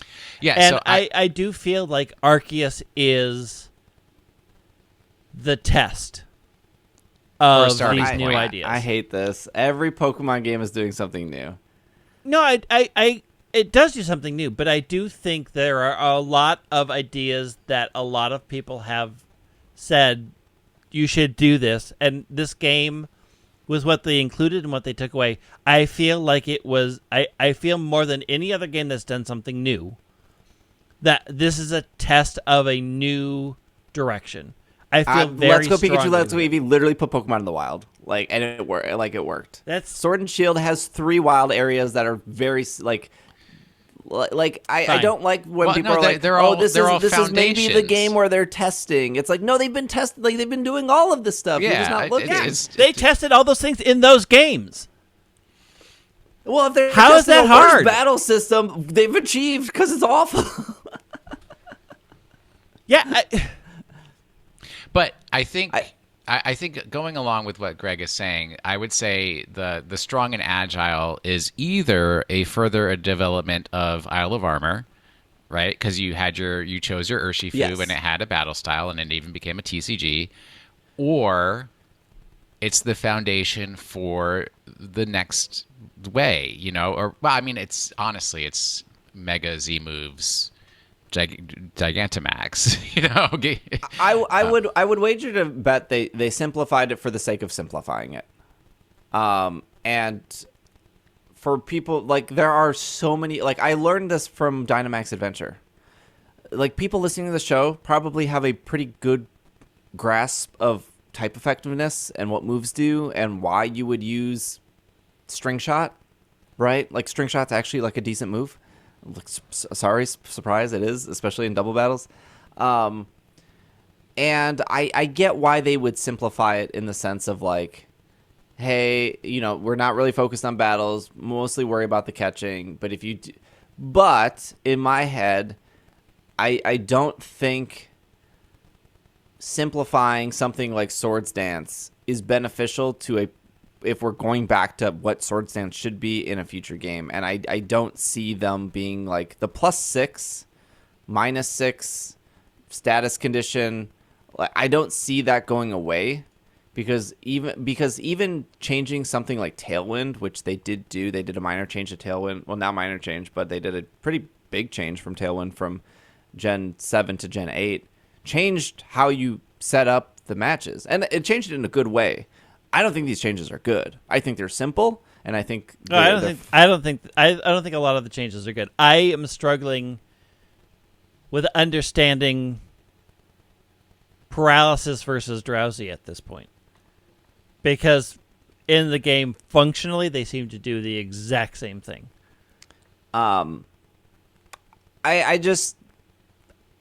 They changed it in a way where it's just so uninteresting. And I don't know if it's because I don't even mind that there's a lack of trainer battles. I mean, we talked about this for the last year. It doesn't look like there's trainer battles in this game. There's not. I mean, there are, but I don't think the ones that they're in, I don't think are worth it. No, yeah, I don't think they feel real shoehorned in.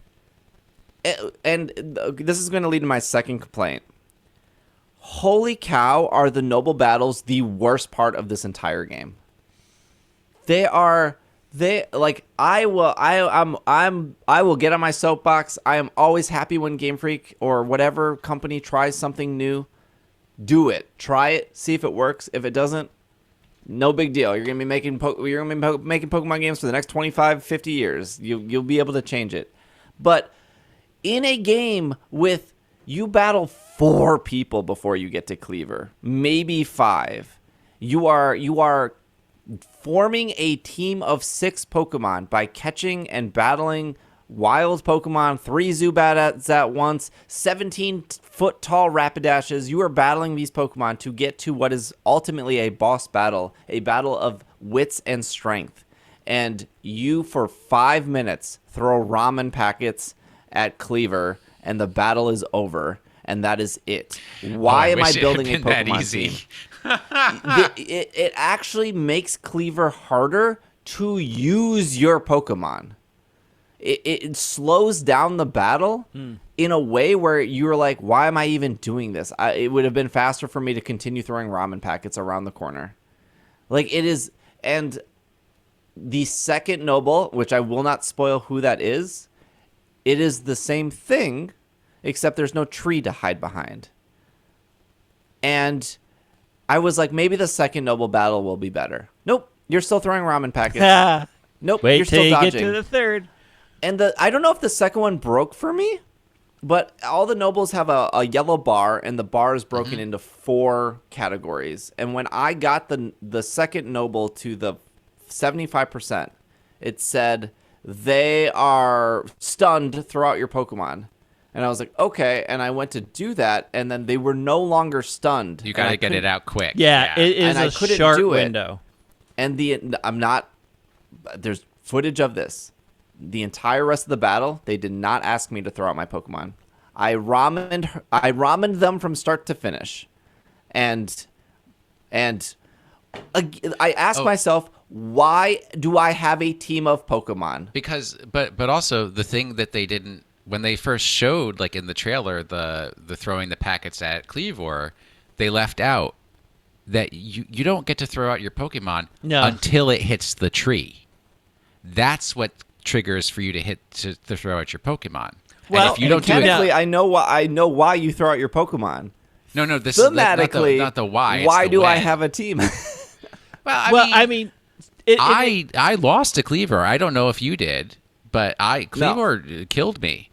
And one thing I do greatly appreciate is that they gave you the option to either restart the battle completely from the beginning or from where you left off. So they're basically acknowledging that, hey, this is a story point, not a gate. Well, there was some accessibility concerns of like... There are.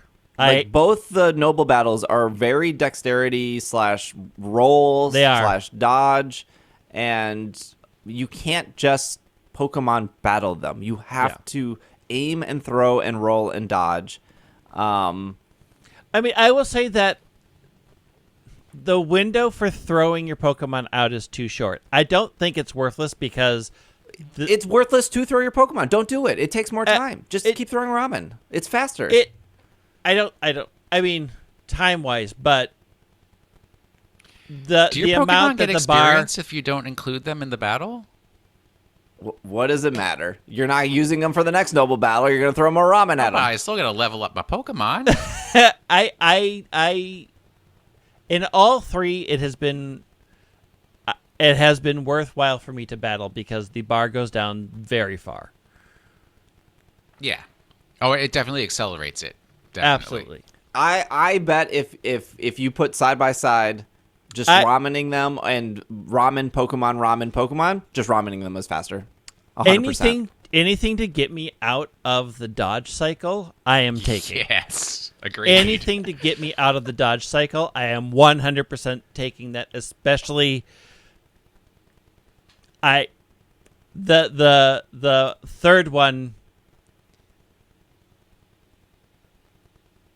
got me to an anger point that I rarely get to. Here's the thing, though.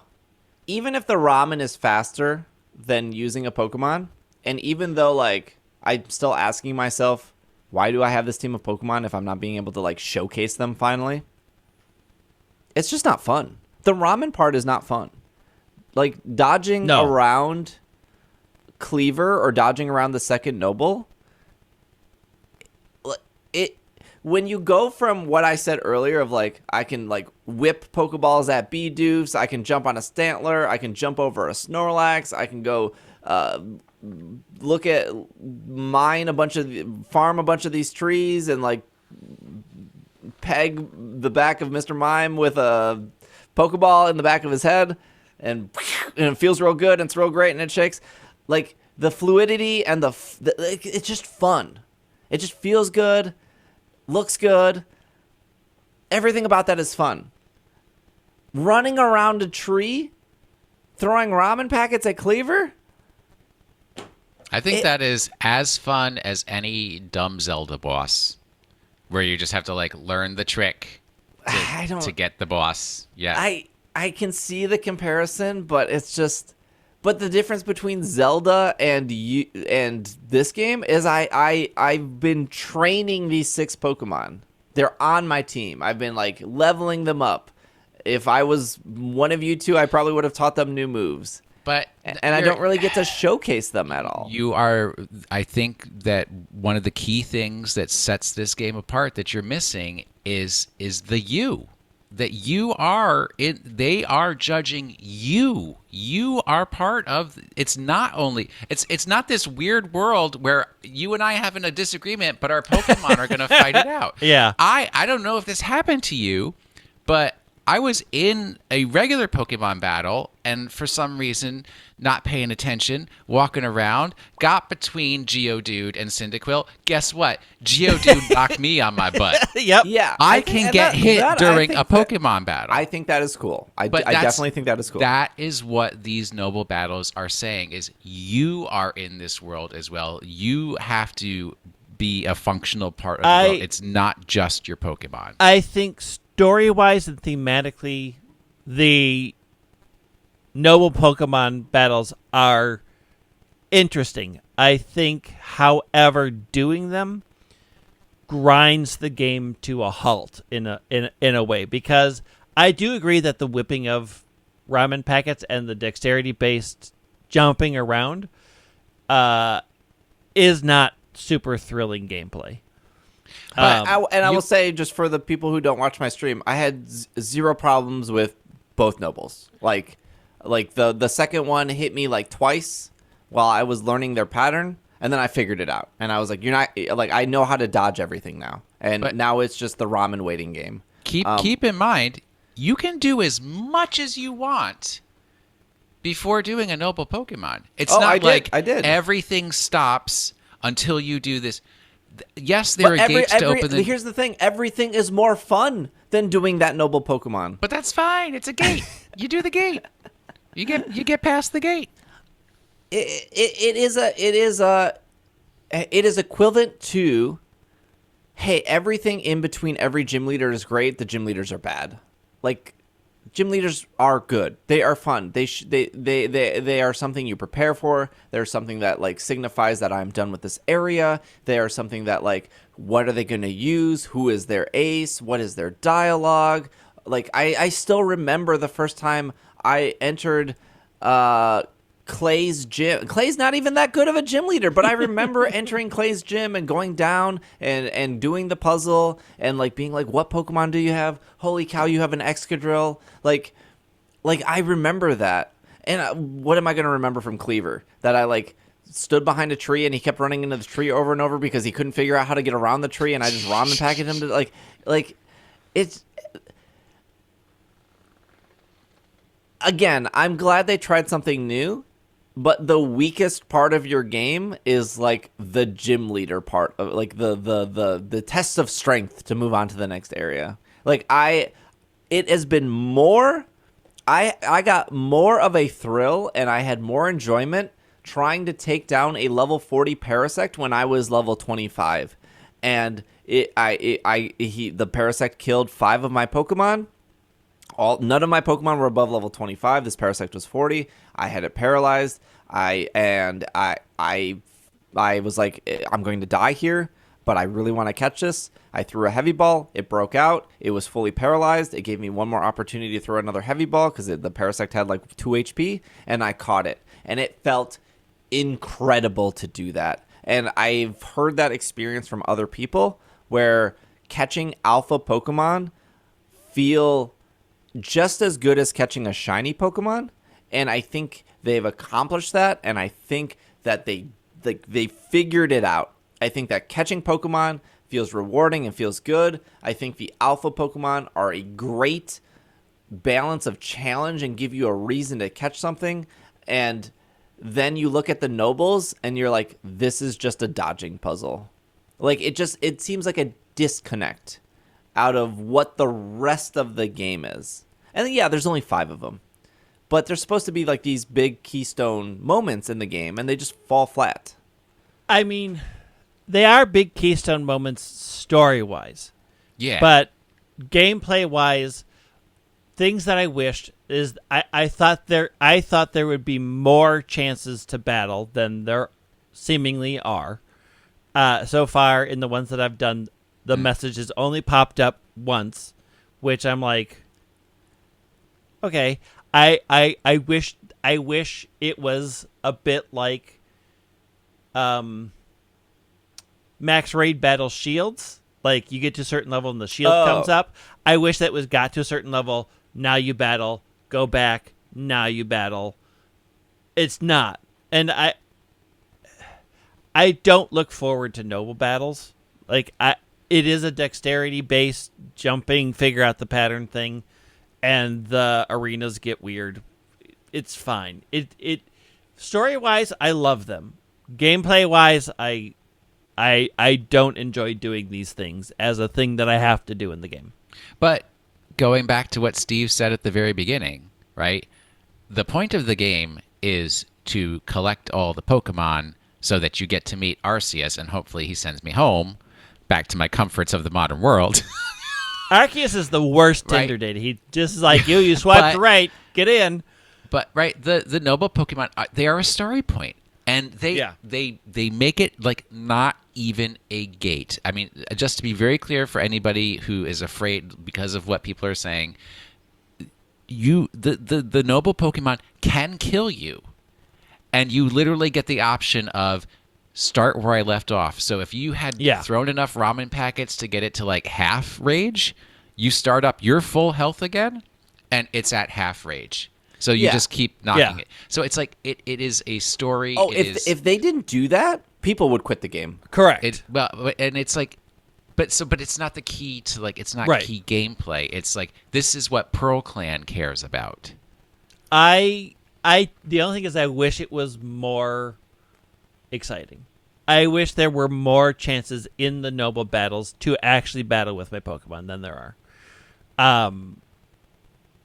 I don't hate it. I also don't love it. It is a boss battle mechanic that I just accept as, like, again, they took the JRPG button and ranked it to 11, and this is a thing that happens. It feels like a 10-year-old boss battle that, like, somebody played Ocarina of Time and was like, let's put that, like, it just feels outdated too. Like, it feels like a mechanic that was very popular in old action RPGs that we have moved past by this point.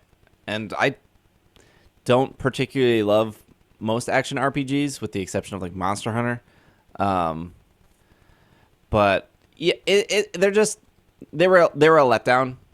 I don't think it's sour. Again, at the start of this podcast, this game is incredible. Like, everything else makes up for it. The mediocre graphics, and again, I think the graphics look good in some places. I think it falls incredibly flat in other places. I think the graphics are a bit of a bummer. The sound is really good when it works. Sometimes, like, you just don't get music. Sometimes you don't get music for a lot of the game, where I'm like, I was in an area and music suddenly kicked on, and I'm like, what? That's why I was thinking that this is the perfect game for Steve, since you always play with the sound turned off. I was like, well, there's no sound to harass you. 2,000 hours into Sword and Shield. I have never not played it with the sound on. You always used to complain about me playing with the sound on my 3DS. But the thing is, what I notice is when you go into stealth mode, it quiets the music down, and I'm like, Is this my Arc phone playlist? Why did I have to mute it to go silent? It's like a weird choice, and the music doesn't work all the time. I was literally surprised when music kicked in, because I thought this was a musicless game. I have played every Metal Gear Solid, loved all of them.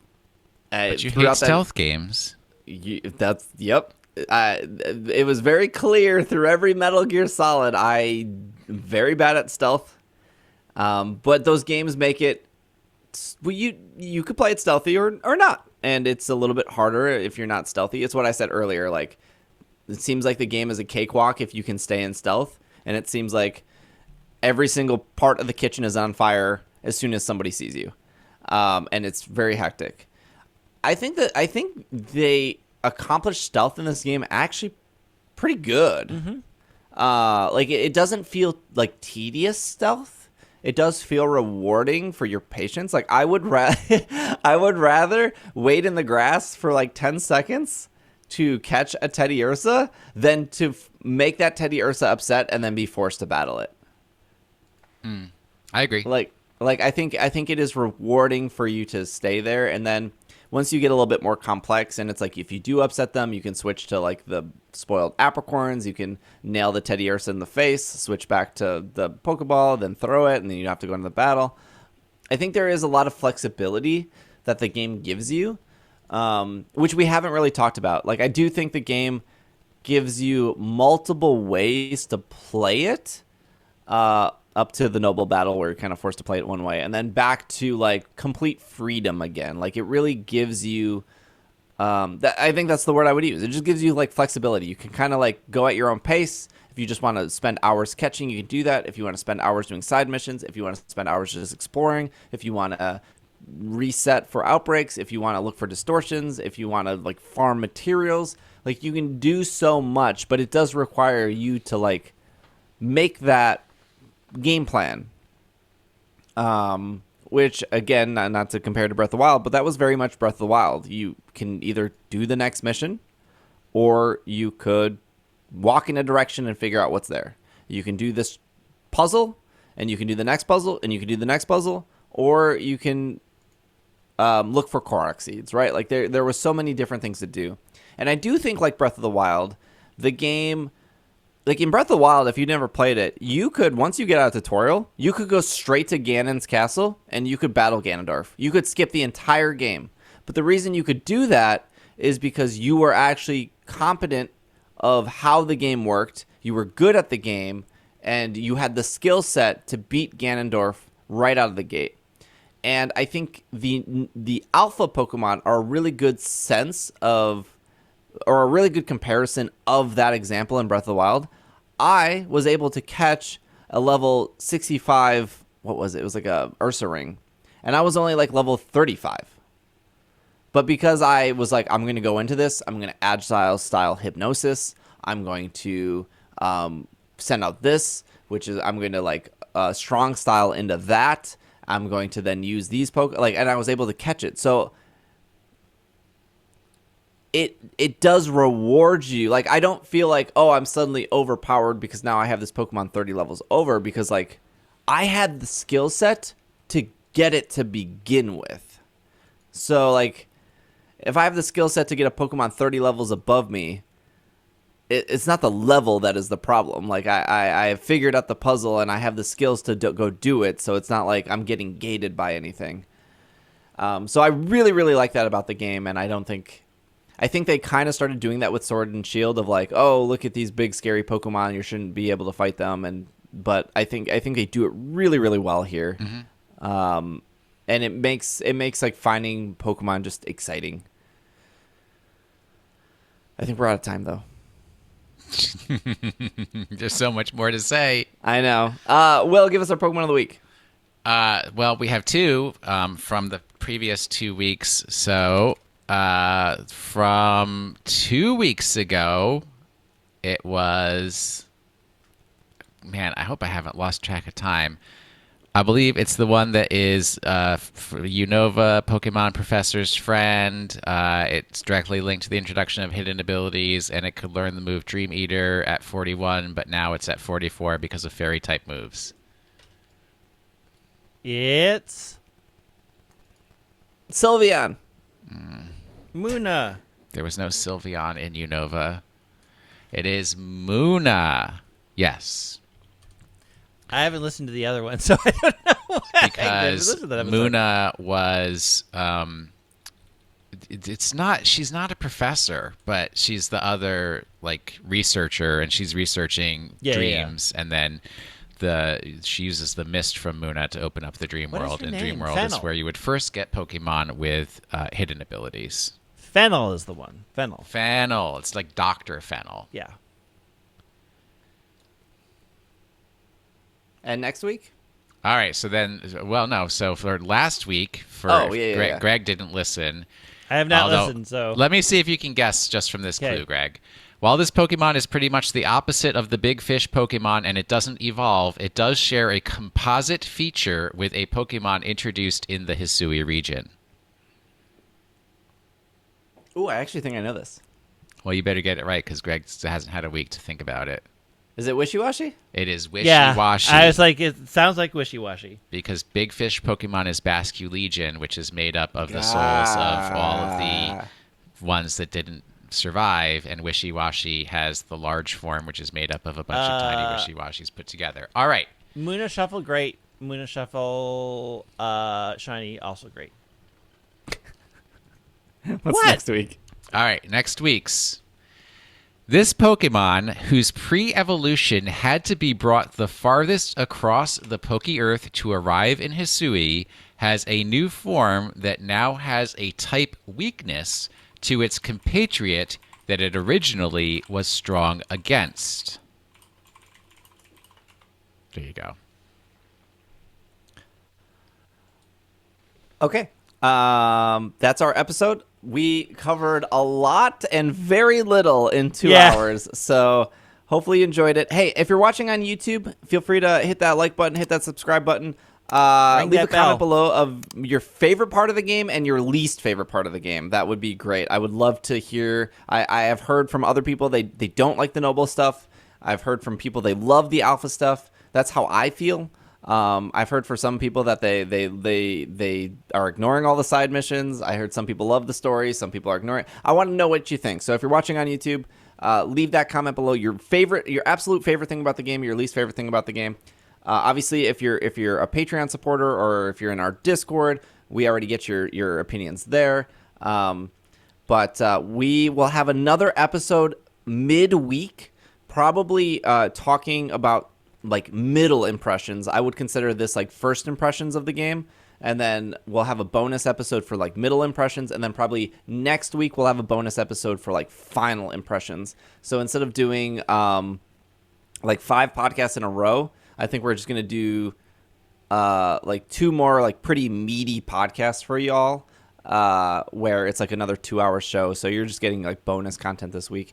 If you are a Patreon supporter, Irene has been playing through the game, so we're going to do a bonus Patreon episode with her so you can hear her thoughts and stuff. So just me and her. It'll mostly be her sharing her thoughts on this kind of game compared to stuff. So that'll be bonus for patrons. I know we kind of missed a bonus episode this month, so we'll make it up with now that Legends out, we'll be able to make that up for going into February. So thank you to anyone who supports on Patreon. Will is at Washing the Sink. Greg is at The White Wing. I'm at Dragging a Lake. You can follow the podcast. There's no the. Oh, sorry. White Wing. Thy White Wing, as Arceus would say. We will be back later this week, and then we will be back next Monday.